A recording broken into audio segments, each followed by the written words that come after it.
our first lesson for distance learning. It's a bit of a review on what we have done up until March break, but I think it's a good place to start here so that we can refresh a little bit before we get into some new stuff. So this is a lesson about earning an income. So you can follow along here, or you can print the notes that are on Edsby, but the questions that go with this lesson can be found on Edsby. So to start, we're just going to review salary. So a salary is usually based on an annual amount and paid out in regular installments. So the most standard pay periods are monthly, which is a payment once a month, semi-monthly, which is on the 15th, and it says the last day of each month. It's the 15th and 30th normally. Weekly is you get paid every week, and bi-weekly is every second week. So monthly, if you're looking at monthly, you get paid 12 times in a year. If you're looking at semi-monthly, you're getting paid 24 times a year. If you're looking at weekly, you're getting paid 52 times a year. And if you're looking at bi-weekly, that's payment 26 times a year. So here's an example. It says Brianna makes $25,000 per year. Calculate her pay if she was paid monthly, semi-monthly, weekly, and bi-weekly. So this is the solution to this question. So if you are given a full salary per year, you're going to divide it by the intervals that are given. So here for monthly, we divide it by 12. For semi-monthly, we divide it by 24. Weekly, divide that full amount per year by 52. And lastly, for bi-weekly, you divide that full amount per year by 26. And these would be how much she would get paid if she was paid monthly or semi-monthly or weekly or bi-weekly.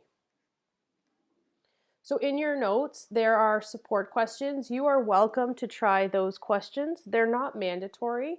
It just kind of walks you through the previous page. So what we read up here, these support questions kind of walk you through that.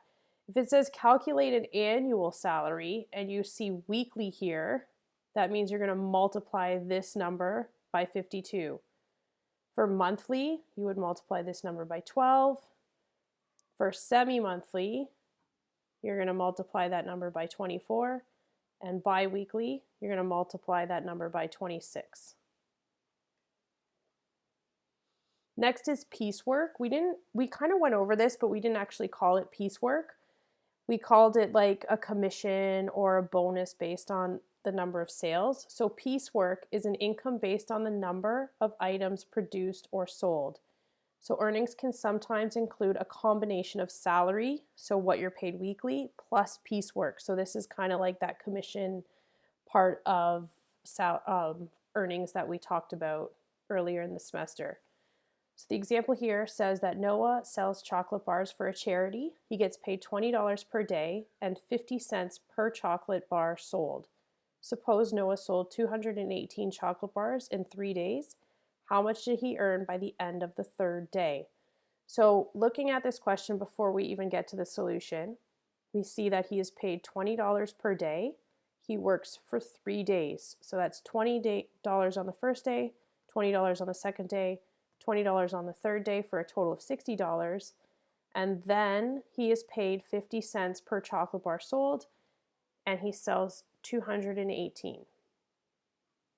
So looking at the solution, we've got the per day salary, which is what we talked about first with this $20, and 50 cents per number of chocolate bars sold. So multiplying 50 cents by the number of chocolate bars, this 3 represents the day's work multiplied by $20 per day, which gets added to the number of chocolate bars sold, which was 218, times 50 cents each. So order of operations tells us that we need to do the multiplication first before we add. So 3 times 20 is 60. 218 times 50 is 109. Add those two together for a total of $169 pay for Noah. Example 2, Kristen gets paid 25 cents per pound for picking cherries. How much does she earn if she picks 372 pounds. So we know she's getting paid 25 cents per pound. So we're going to multiply 25 cents by the total number of pounds picked to get $93. Again, there's a couple of support questions here that you guys can work on. Again, this is not what I'm going to ask you to submit. However, I'm going to ask you to submit the key questions. So I'll just scroll through them here on this video, so you can just pause the video if you want as you're working through these questions. Or you can just go to the EDSB page and I will have posted all the questions there for you. So you can see how much each question is worth. It tells you at the end. And this is what I would like you guys to submit by the end of the week. So I think this is enough work to last you for Wednesday and Thursday. So by Thursday, at the end of the day, please submit this if you can. If there's an issue, send me a message and we'll work through it. Thanks, guys.